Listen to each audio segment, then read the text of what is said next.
¡Vuelta, vuelta!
Así pues ingresan en este momento una delegación del grupo de amigos que han sido los auspiciantes del Partido de los Pirotécnicos, en donde observamos la presencia de una delegación de músicos, delegación de acompañantes de aquí de nuestra comunidad y, cómo no, de este grupo de amigos que vienen a visitar nuestra comunidad.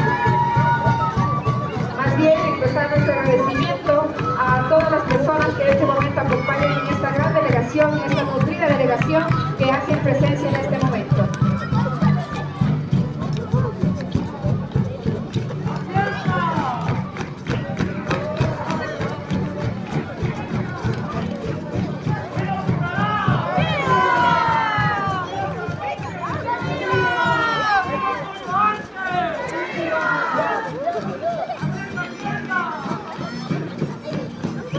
Bien, esta es la delegación de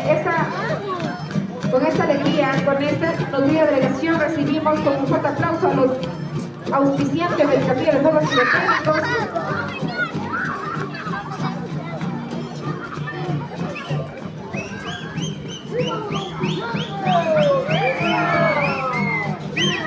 Y cómo no, expresar nuestro agradecimiento que han sido quienes han auspiciado este casino, a don Carlos Espinosa, que se encuentra esta noche con nosotros, asimismo al licenciado Jesús Tobar y cómo no, al señor Vinicio Sánchez, que han sido quienes han hecho esta generosa donación para que nosotros podamos observar esta noche el casino de fuegos pirotécnicos y cómo no, también agradecer la gestión que se ha hecho de parte del ingeniero Cristian Maldonado, vicepresidente de nuestra comunidad, que ha sido quien ha hecho el contacto para poder alcanzar este objetivo de poder tener este castillo esta noche.